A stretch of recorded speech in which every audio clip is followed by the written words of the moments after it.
Fala galera, ligada no Crentou Podcast, mais um episódio no ar, mais um encontro que teremos juntos aqui de maneira virtual. Mas antes de qualquer coisa, você tem que deixar o seu like, se inscreva no canal, siga a gente no Instagram, que tenho certeza que Deus tem muitas coisas para te mostrar no episódio de hoje, que nós vamos falar sobre daqui a pouco, depois da vinheta. Então, roda aí, produção!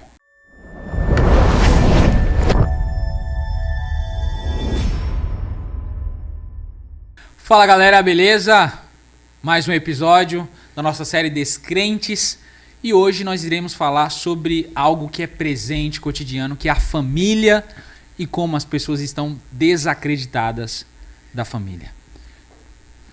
Meu amigo Renan, é nóis! Perguntinha, cara, pra gente iniciar. Difícil. Cara, quando a gente fala da experiência da fé, a gente tem uma certa luta, uma certa resistência com respeito à herança dos pais. Muitos adolescentes, jovens, eles herdam a herança religiosa do pai e da mãe. Qual que é o problema disso, na sua visão? Nossa, isso é bom, Jordan, mas pode se tornar muito ruim no futuro. Porque a gente chegou até a comentar, se eu não me engano, no primeiro ou no segundo episódio. Então, se você não assistiu, corra lá para assistir o primeiro, o segundo e o terceiro. O problema, Jordan, é que assim, ó, o que eu percebo, quando o adolescente, o jovem, ele nasce num berço cristão, isso é uma maravilha. Porque ele vai ter, desde pequeno ali, um embasamento cristão. Né? Ele já vai aprender ali o que é certo, o que é errado, a importância da palavra de Deus. Né? Isso é muito bom. Né? É uma criança que está sendo criada nos caminhos do Senhor. Mas qual que é o problema que muitos jovens e muitas famílias encontram? É no período da adolescência / jovem universitário. Por quê? Eu percebo que, infelizmente, e para mim é fácil falar isso, né? Porque eu não sou pai, mas trabalhando com adolescentes e jovens, a gente percebe isso, que infelizmente o processo de desmame do filho dos pais, ele tem sido uma barreira muito grande. Em que aspecto? O filho, ele cresce num lar cristão, mas quando ele vai para a sua adolescência, onde ele vê um mundo de possibilidades, ou quando ele vai para o seu período universitário, onde ele é massacrado por ideologias que vão contra aquilo que ele acredita, e ele é o único da turma que é o cara diferentão, ele tem um problema. Qual é o problema? A fé dos meus pais não faz mais sentido para mim. Às vezes não sobrevive, né? Não sobrevive. Então, o que nós precisamos entender é que as famílias precisam levar os seus filhos e os filhos precisam viver uma experiência espiritual com Deus. Porque assim, ó, se você que está me ouvindo, você vive a fé dos seus pais, você vai sair da igreja.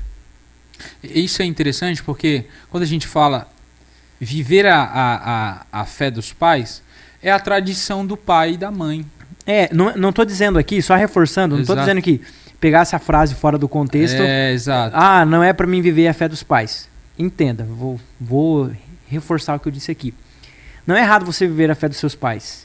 É errado você não aprender a desenvolver a sua fé. Isso. E ficar dependendo da fé dos seus pais. Porque se você depender da fé dos seus pais, uma hora você vai chegar e vai olhar para si mesmo e falar: cara, eu estou fazendo isso de maneira automática porque os meus pais obrigam e para mim não tem sentido nenhum religião e igreja. Isso é algo chato, quadrado, brega e eu vou abandonar, vou meter o pé no balde. Então é nesse contexto que eu estou dizendo de viver a fé dos pais. Não que é algo ruim, mas que pode se tornar ruim se você não desenvolver a sua própria fé. É aquela identidade, desenvolver uma identidade clara sobre quem é você diante de Deus. A gente olha bastante para Daniel. Quando a gente olha o ambiente onde Daniel estava, ele não foi fazer um passeio, não. Ele não foi fazer uma viagem, ele foi levado como cativo. E ao chegar naquele ambiente, era extremamente contrário Demais. A cu- Até o nome dele foi mudado. Exatamente. A cultura que ele tinha. Mas ele tinha uma identidade clara e ele tinha uma conexão real com Deus. Ele tinha intimidade com Deus. Porque, Renan, qual que era o hábito dele? Ele orava todos os dias. Porque ele tinha uma conexão. Então, quando você tem essa experiência, e o desafio da gente para você nesse episódio é: tenha uma experiência com Deus.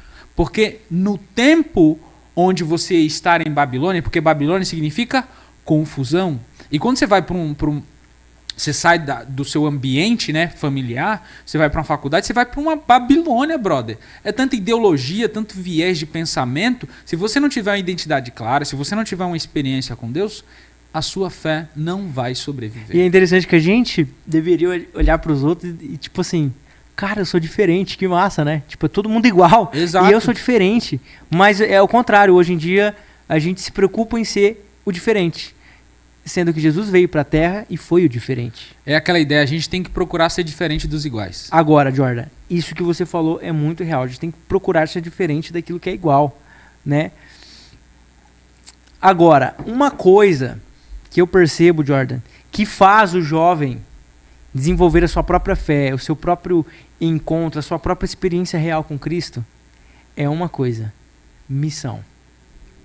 Missão. Eu tô até com a camiseta aqui do Instituto de Missões Isso, da UCOB. Aline, valeu pelo presente. A missão, Jordan, mexe conosco. Mexe conosco. Porque o adolescente, o jovem, ele é muito emocional. E na missão, ele vive experiências emocionais e, obviamente, espirituais. E eu percebo que quando um jovem, um adolescente, ele vai para uma missão, Missão Caleb, agência de missões, ministério pessoal da igreja, quando ele começa a ser um tipo de Cristo na vida das pessoas, ele inicia o ministério dele. E automaticamente ele inicia a jornada espiritual dele. E quando você começa a desenvolver através da missão a sua experiência real com Cristo, você não deixa ela por nada. E você não está ali na igreja por ser convencido. Mas você está ali na igreja depois de uma experiência real com Cristo através da missão, por você ter vivido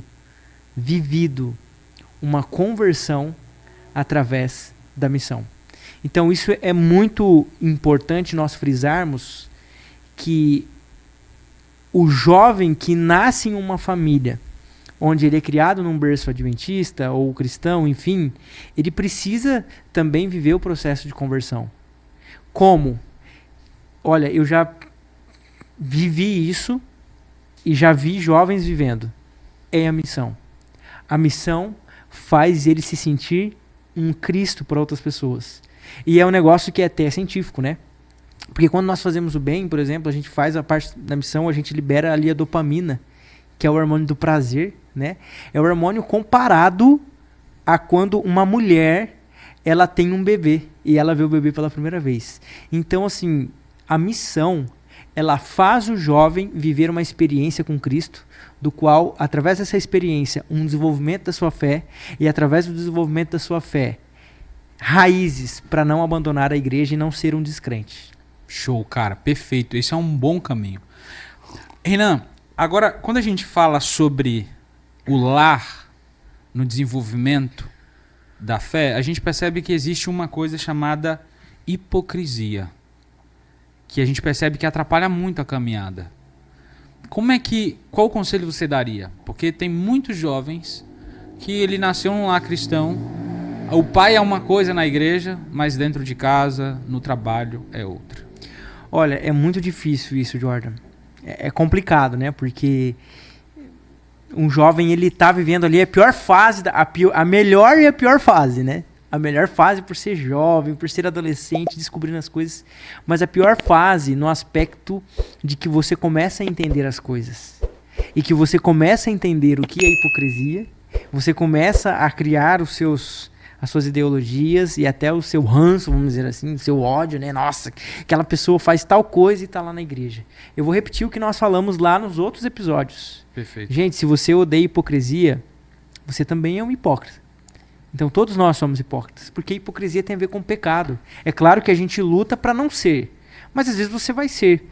Agora, aqui vai um puxão de orelha para os pais também, né, Jordan? Se você é um pai cristão, por gentileza, dê um bom testemunho para o seu filho. Porque o que a gente escuta de pais vindo falar conosco, nossa, pastor, ore pelo meu filho, ore por ele que ele está longe da igreja. Jordan, eu arrisco a dizer que muitos filhos estão longe da igreja por conta do mau testemunho dos pais. Então, vou repetir, para mim talvez seja fácil falar isso. Você está olhando e assistindo aqui e vai falar, você nem é pai, é fácil para você falar isso. Mas eu sou filho. E como filho, eu tenho a visão da decepção de ver a minha mãe ou meu pai falando algo e vivendo algo. Então, assim, a gente precisa fortalecer as nossas famílias, os pais precisam ser fortalecidos e os filhos. Então, é um conjunto, Jordan, um conjunto. Ah, quer dizer que você está falando que os pais têm que ser perfeitos? Não, não existe família perfeita, mas existe famílias aos pés de Cristo. E o seu filho vai ver se você realmente é sincero. E eu acho interessante porque a ideia de hipocrisia, gente, basicamente é quando uma pessoa ela cobra demais, ela levanta um ideal e diante disso ela vive outra coisa. Eu acho que viver uma vida autêntica é você mostrar para o seu filho, ó, tem esse ideal, mas a gente está longe dele, a gente vai junto lutar para viver um pouquinho semelhante a Cristo, esse estilo de vida. É muito diferente, é muito mais leve. E eu acho que é importante no lar a gente ter esse tipo de leveza na vida cristã. E tem uma frase, é uma máxima, que é: palavras convencem, mas o exemplo arrasta. Isso é muito importante. E agora, Renan, quando a gente fala sobre papéis, qual que é o papel mais importante no lar? E eu não diria assim, não é nem o mais importante, assim, mas o mais, acho que é o mais importante. Qual o papel mais importante na vida e no desenvolvimento da fé dos filhos? O do pai ou da mãe? Quando se trata do desenvolvimento da fé. Uhum. É simples, Jordan. É aquilo que nós comentamos no... Quer dizer, não é tão simples assim, né? Mas eu acho que os pais... Acho não, tenho certeza. Porque isso eu já ouvi de bocas de pais que experimentaram isso. Os pais precisam apresentar aos filhos encontros com Cristo. Como? Proporcione para o seu filho ser um missionário. É isso, Jordan. Invista no seu filho para ele ser um missionário. Ah, mas meu filho não quer saber da igreja. Vai mesmo assim, né? Quantos meninos a gente leva para a Missão Caleb arrastado. E aí quando o menino tá terminando a Missão Caleb, eu quero mais, porque eu me senti útil pela primeira vez. Olha, eu cantei, eu até preguei. E parece que ficar no banco agora não tem mais graça da igreja.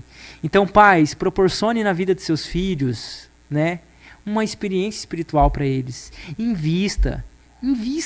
A gente gasta tanto dinheiro com coisas que não vai dar retorno espiritual para sua família, né? Então, invista. Eu acho que os pais, eles têm que, principalmente quando o filho está chegando na adolescência, ele tem que tentar promover para o seu filho missão, experiências que vão fazer ele começar a desenvolver a própria fé deles. Sim. Então, é sim da responsabilidade dos pais promover a missão na vida dos filhos, o encontro na vida dos filhos. Muitos pais querem terceirizar essa função à igreja. A igreja vai fazer isso? Sim. Mas a função de educar, de instruir, é dos pais. E a primeira igreja que temos é o nosso lar. Então os pais, como sacerdotes do lar, precisam promover nos filhos o brilhar dos olhos para ir para a missão. Show. Cara, tem uma pesquisa que ela foi feita sobre o papel do pai e da mãe. E a gente percebeu que, assim, o pai, até bíblico, né? O homem, ele é o sacerdote do lar no sentido de é responsabilidade do pai levar a família à presença de Deus. Só que a gente percebe na sociedade atual uma certa força para diminuir o papel do homem. E eu acho isso interessante porque automaticamente a mulher, a mãe, ela já tem N responsabilidades. E quando a gente percebe que o homem é enfraquecido em discursos, em ideologias, a gente percebe que a família também é afetada. Então, esse é um chamado de Deus para a gente. É para mim, é para o pastor Renan, é para você. Nós somos homens. E nesse artigo ele diz que quando um pai ele trabalha duro, ele cuida, a probabilidade de um jovem sair da igreja é muito menor. É muito menor. Então, essa é uma responsabilidade sua, é nossa, como homens do lar. Muito bom. E isso que o Jordan tá falando não é machismo não, tá, gente? Tem que deixar bem claro, porque isso é bíblico. Deixa eu fazer só uma pergunta tá bom? aqui. Isso é bíblico. Deixa eu fazer uma pergunta. Tem tem 2 sacos de cimento. Tem eu e uma mulher. De quem que é o papel? Eu tô sendo machista se eu pego os 2 sacos de cimento? É só para entender que na vida tem papéis. E esse é um papel bíblico. O homem tem um papel de chamar a família. E quando ele não faz isso, ele está falhando. Isso é claro. Deus não vai cobrar da mulher. Ele vai cobrar muita coisa da mulher. Muita coisa da mãe. Mas do homem ele vai cobrar isso. Então a gente tem que entender isso de maneira clara. Mesmo que a sociedade não entenda. Mas esse é um papel nosso. E quanto mais a gente falha, mais gerações fracas, mais gerações débeis e desobedientes, elas crescem. É um papel nosso. Fantástico. E uma outra coisa que eu falaria também, no aspecto de família, é, por exemplo, uma coisa simples, que tem se perdido, até nos lares cristãos. O comer juntos. E até falar isso, cara, você falou sobre o hábito da missão, fala mais 2 hábitos que você acha, que você acredita, que você experiencia, que são relevantes no desenvolvimento da fé. Você falou refeição. Continue. Refeição. Hoje em dia, por exemplo, o lugar de comer das pessoas é na sala. Ou então todas estão em volta de uma mesa, mas estão conectados no Wi-Fi, mas não estão conectados entre si. Então, isso tem pesquisas também que apontam que famílias que comem juntas, famílias que comem juntas, elas têm bons relacionamentos. Então, o comer junto é importante. E uma outra coisa que eu falaria também é que os filhos precisam ver nos pais referências. Porque o jovem, ele busca referências. O adolescente, ele busca referências. E, infelizmente, hoje a referência dos nossos jovens tem sido youtubers, tem sido jogadores de futebol. Né? Eu não estou dizendo que você precisa ter uma apreciação por determinada pessoa, mas os pais precisam ser as referências dos filhos. O seu filho tem que ter prazer em estar com você, de ser igual a você, né? Agora, o problema é que quando as famílias não passam tempo de qualidade juntas. Então, isso é um problema muito grande. E isso vem com a tecnologia, com o celular, né? Com a correria do dia a dia. É compreensível também, né? O pai chega cansado, a mãe chega cansada. Mas, olha, eu percebo 3 coisas. É proporcionar a missão na vida do filho, é passar tempo de qualidade com o filho e ser referência na vida do filho. Show. Não estou dizendo que você vai ser um super-homem, né? Um pai que não erra, não. Um pai que erra. Mas um pai que cai, mas é levantado por Deus. Seu filho tem que ver isso. Exato. Cara, e a ideia de qualidade, eu acho interessante. Uma vez o pastor Denison, ele comentou comigo que no processo de educação dos filhos, do filho, e também com a esposa, ele fazia assim um devocional extremamente prático. E ele sempre buscou a qualidade. Porque às vezes eu posso passar 1 hora do lado da minha esposa, do lado do meu filho, e ao mesmo tempo estar distante deles. E qualidade é estar 100% ali, é fazer algo que vai fazer sentido para a esposa, para o filho, para a família de maneira geral. Então a gente tem que buscar criar esse ambiente. É responsabilidade nossa, da nossa família, do casal, para que a experiência ela aconteça nas gerações que nós temos responsabilidade. Então a gente não pode ser descrentes quanto à família. A família foi algo instituído por Deus. A família é uma bênção de Deus. Uma das coisas que restou após o pecado foi a família. Então não desista da sua família. Se você não tem família, constitua uma de acordo com a vontade de Deus. Nós estamos encerrando agora esse episódio, mas antes nós queremos deixar aqui um reforço para você se inscrever no nosso canal, compartilhar, comente, siga também nossa página no Instagram e eu tenho certeza que você vai ser muito abençoado através do nosso podcast. E Jordan, juntos nós vamos além. Valeu! Bora!